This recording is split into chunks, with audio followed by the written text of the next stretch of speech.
Spain's involvement in Africa's history is a story of exploitation, colonization, and the intricate interplay of economic interests. Spain, like other European powers, played a significant role in the African slave trade, and it subsequently sought to establish a colonial presence on the continent. This historical account delves into Spain's participation in the transatlantic slave trade and its colonial ventures in Africa, examining the economic and social consequences of these actions. Also, as a way of supporting our efforts, hit the like button of the video, share, and subscribe to help the channel grow. Your support means a lot to us. Spain's role in the African slave trade. The transatlantic slave trade, one of the darkest chapters in human history, involved the forced transportation of millions of Africans to the Americas, where they endured unimaginable suffering and exploitation. Spain, along with other European nations, played a deeply significant role in this heinous enterprise. Spain's involvement in the African slave trade can be traced back to the late 15th century, when the Spanish monarchy, led by King Ferdinand and Queen Isabella, funded Christopher Columbus's historic voyage in 1492. While Columbus's initial objective was to discover new trade routes to Asia, he unintentionally set the stage for Spain's direct involvement in the New World, leading to the subsequent demand for African labor. Christopher Columbus's voyages to the Americas marked a pivotal moment in world history. When he reached the islands of the Caribbean, he encountered indigenous peoples, including the Taino and Arawak, who were soon subjected to forced labor. Columbus's expeditions not only opened the door to European colonization of the Americas, but also set a troubling precedent of forced labor and exploitation of indigenous populations. The indigenous populations of the Americas, although initially subjected to forced labor, proved highly vulnerable to diseases brought by the European colonizers. Diseases like smallpox, measles, and influenza, to which the indigenous people had no immunity, decimated their populations. This demographic collapse necessitated an alternative labor source for the Spanish colonies. Faced with the population decline of the indigenous labor force, the Spanish turned to Africa to meet their growing labor demands. The first enslaved Africans were brought to the Americas by Spanish conquistadors in the early 16th century, marking the initiation of the African slave trade. The establishment of Spanish colonies in the Americas was intrinsically linked to the institution of slavery. The demand for labor to cultivate cash crops such as sugarcane, tobacco, and cotton led to the massive influx of African slaves. Slavery became an integral part of the labor force, particularly in the Caribbean and South America, and the conditions endured by enslaved Africans were often deplorable. The Caribbean was a hub for Spanish colonial agriculture. Large-scale plantations emerged, focusing on the cultivation of sugarcane. These plantations required a substantial labor force, and Africans were brought in as slaves to work under brutal conditions in the sugarcane fields. The transatlantic journey that enslaved Africans endured, known as the Middle Passage, was a harrowing experience. Packed into overcrowded, disease-ridden ships, Africans faced severe mistreatment, hunger, and disease. The mortality rate during the Middle Passage was alarmingly high, with countless lives lost at sea. The African slave trade had a profound impact on Spain's economy during the 16th and 17th centuries. The enormous wealth derived from the New World, coupled with the profits from the slave trade, contributed significantly to the economic ascendancy of the Spanish Empire. The American colonies yielded vast quantities of precious metals, particularly gold and silver, which were extracted through the labor of enslaved Africans. This wealth influx from the New World was often referred to as the bullion, and it contributed to the flourishing Spanish economy during this period. It is essential to recognize the immense suffering endured by the enslaved Africans who were forcibly transported across the Atlantic. The conditions they faced were brutal and inhumane, and this suffering left a lasting scar on the collective memory of African descendants. Enslaved Africans toiled in grueling conditions, subjected to long hours of labor in the sweltering heat of the Caribbean and the Southern American colonies. They were often provided with meager rations, and medical care for the sick and injured was woefully inadequate. The forced migration of Africans to the New World led to the rupture of cultural ties and the loss of ancestral traditions. Enslaved Africans were forcibly separated from their families, tribes, and homelands, resulting in profound cultural dislocation. Laws to govern African slaves. The treatment of slaves in Spanish colonies was governed by a complex legal framework that evolved over time, reflecting the changing attitudes of the colonial administration and society as a whole. While there were variations in laws and policies across different regions and eras, several common themes characterized Spain's treatment of slaves. The laws of the Indies, known as Las Leyes de Indias in Spanish, were a comprehensive set of legal regulations that governed Spain's American colonies. These laws were first promulgated in the early 16th century, notably during the reign of Charles V, and were continually updated and refined. While they included provisions aimed at protecting the welfare of indigenous peoples and enslaved Africans, their primary function was to serve the interests of the colonial elite. The laws of the Indies were primarily designed to maintain Spanish control over colonial territories and the wealth generated therein. They established the structure of governance, delineated the rights and responsibilities of different social groups, and provided guidelines for the administration of justice. The laws did contain certain protections for enslaved Africans. For instance, they stipulated that enslaved individuals could not be separated from their families. Additionally, they acknowledged that enslaved people had the right to marry, albeit within the constraints of a system that still regarded them as property.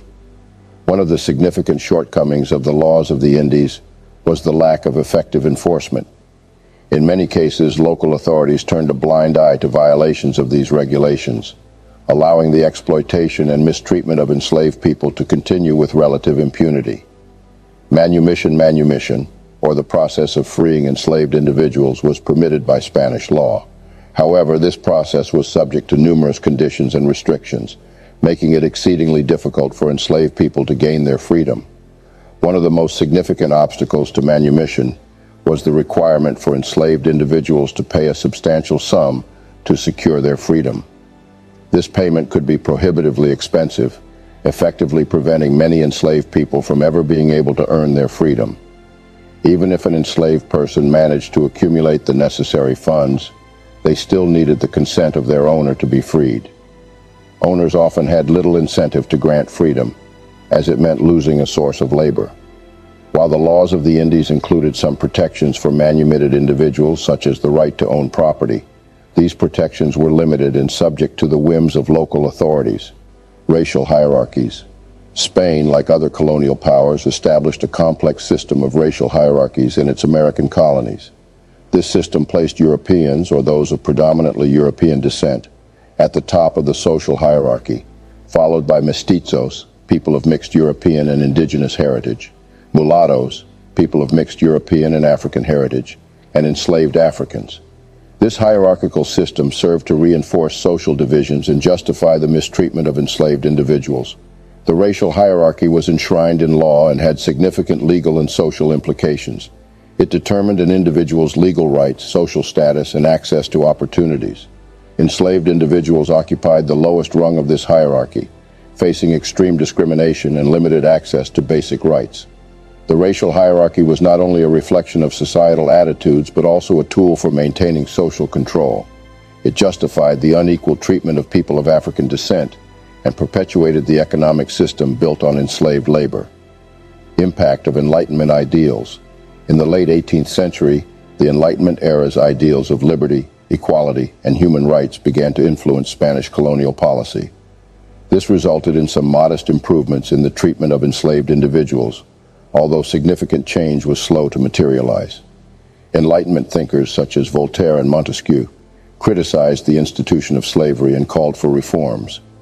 Their ideas, combined with the broader intellectual climate of the Enlightenment, encouraged some colonial authorities to reconsider the treatment of enslaved people. Some regions began to enact laws that paved the way for the gradual emancipation of enslaved individuals.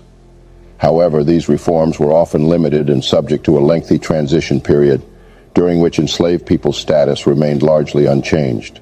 The push for reform met with resistance from slave-owning elites who stood to lose their source of labor and wealth. This resistance, along with the deeply entrenched social and economic structures, hindered the widespread adoption of Enlightenment ideals in practice. However, enslaved Africans did not passively accept their fate. Many engaged in acts of resistance, including revolts, sabotage, and attempts to escape.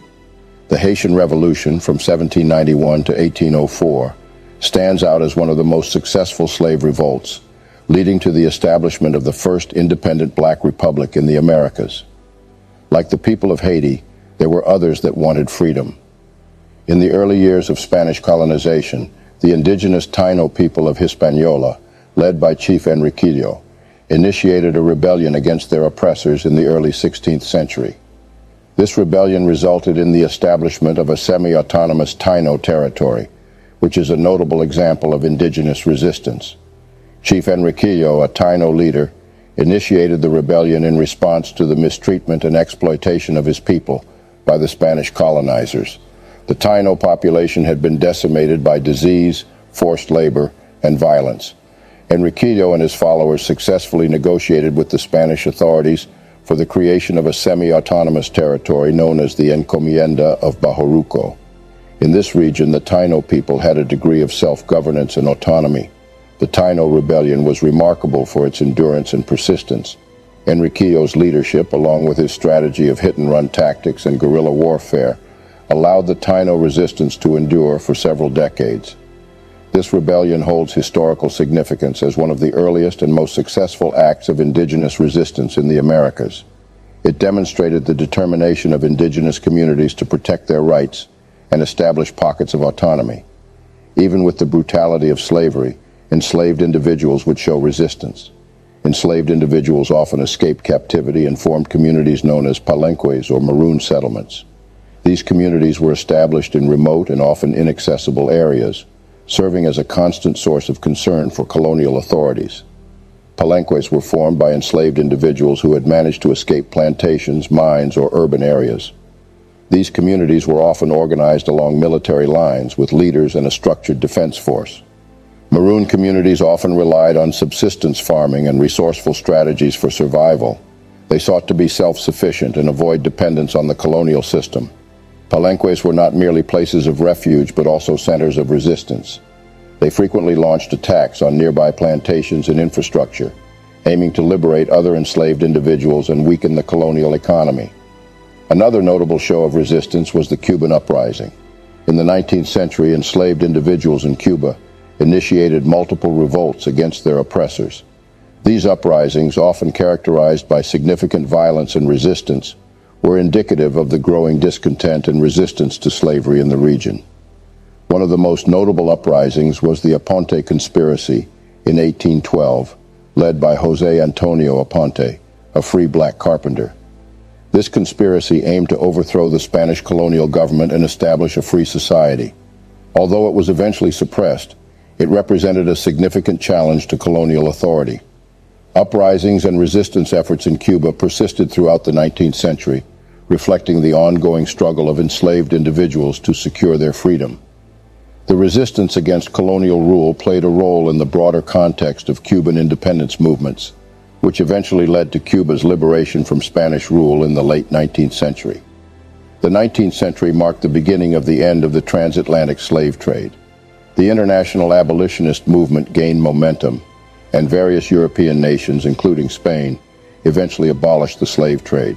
Spain officially abolished the African slave trade in 1817, though it continued to be practiced illegally in some regions. The Royal Decree of 1817 marked a turning point, and the government implemented policies to suppress the trade. However, it wasn't until the 1830s that Spain began actively suppressing the remaining illegal slave trade activities. Spain's colonial legacy. With the end of the slave trade, Spain would turn to another means of exploitation. Like other European powers, Spain would look to colonize Africa and claim its resources. Spain's history of colonial expansion in Africa is characterized by limited territorial acquisitions in comparison to other European powers. Nevertheless, these ventures had significant and lasting repercussions on the African continent. Spain's late entry into the scramble for Africa was driven by several factors: economic interests, national pride, and a desire to secure a colonial presence in line with other European powers motivated its expansionist ambitions. Spain's geographical proximity to North Africa provided the nation with a strategic advantage in establishing a colonial presence on the African continent. Two notable territories, Ceuta and Melilla, were established on the Moroccan coast in the 15th century, and these footholds served a dual purpose as military outposts and centers for trade. Ceuta, located on the northern tip of Morocco's Mediterranean coast, was founded by the Portuguese in the early 15th century. It was subsequently conquered by Spain in 1580 and has remained under Spanish control ever since. Ceuta served as a vital base for maritime control and trade, with its strategic location allowing Spain to monitor and tax Mediterranean trade routes. Melilla, situated further to the east along the Moroccan coast, was captured by Spain in 1497. Like Ceuta, Melilla played a key role in securing Spain's interests in the region. It also facilitated trade between Spain and North Africa. Both Ceuta and Melilla held significant military importance for Spain. They acted as defensive outposts, guarding against potential incursions from North African states.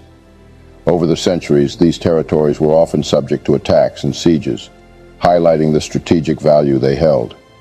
In addition to their military significance, these enclaves served as points of cultural exchange and trade between Spain and North Africa.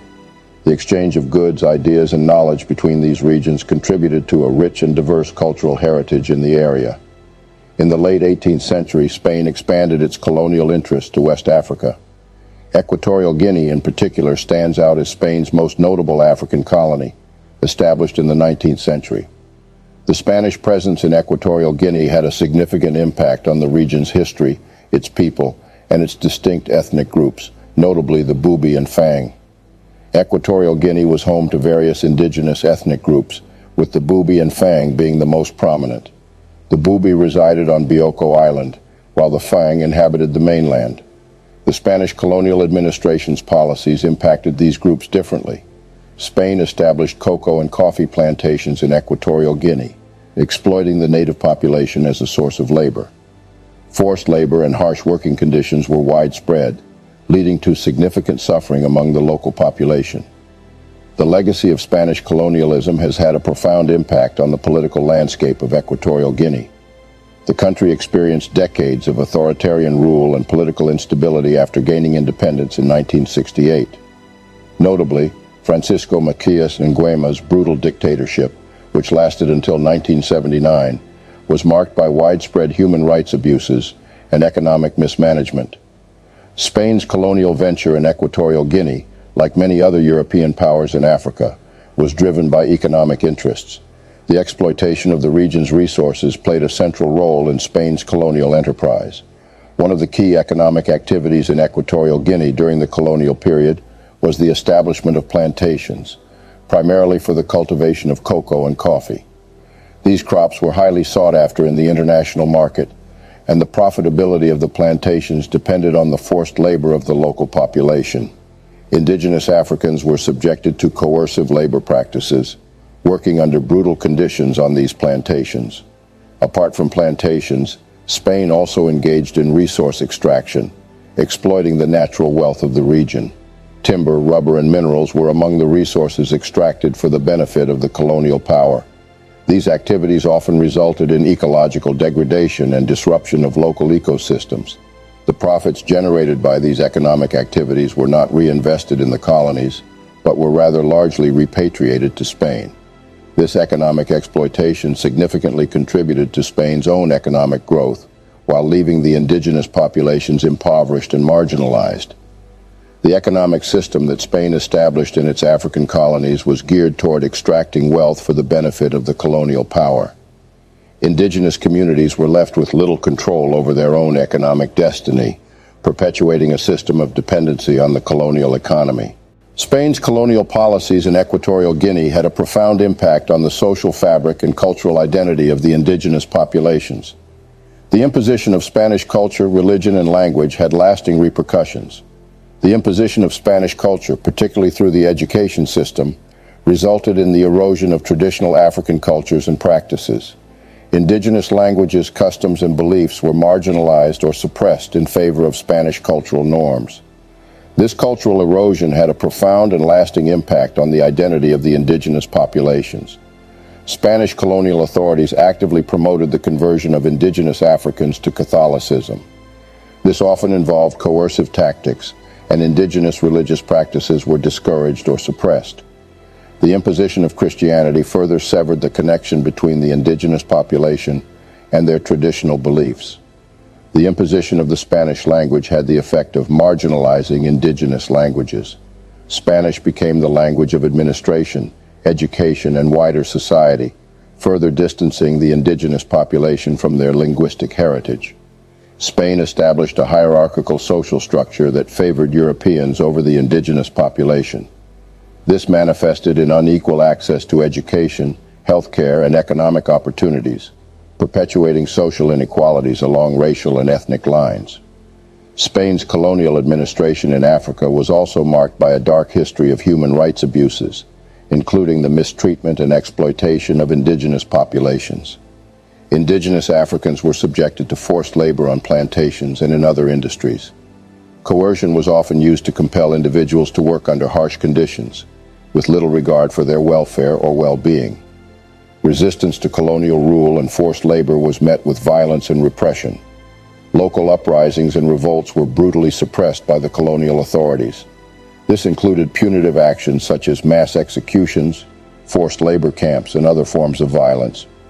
The conditions in which indigenous Africans were forced to work and live were often deplorable, leading to health issues and high mortality rates. The lack of access to proper health care and the spread of diseases in crowded labor camps exacerbated these problems. The treatment of indigenous populations was marked by inhumane practices, including physical abuse, deprivation, and the denial of basic human rights. The forced labor system and the disregard for the welfare of indigenous Africans constituted a grave violation of their rights. As of today, Spain, like many other countries with colonial legacies, had not formally initiated a process of reparations for the historical injustices, including the transatlantic slave trade and colonial exploitation.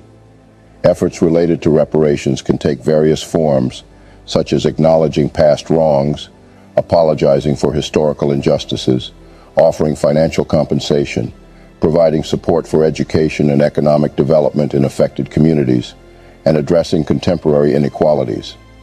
Some nations have initiated reparations programs, while others are still in the early stages of discussing the possibility. Unlike countries like Denmark and Netherlands, Spain refuses to issue a formal blanket apology to any specific country or community for its role in slavery and colonialism.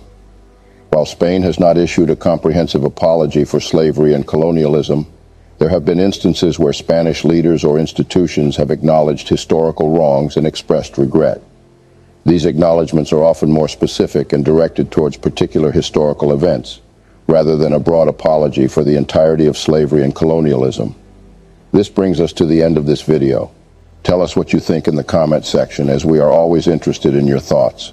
As always, don't forget to like the video, subscribe to our channel, and share our videos to let more people know the truth about blacks and to hear their own part of the narratives. Thanks for watching.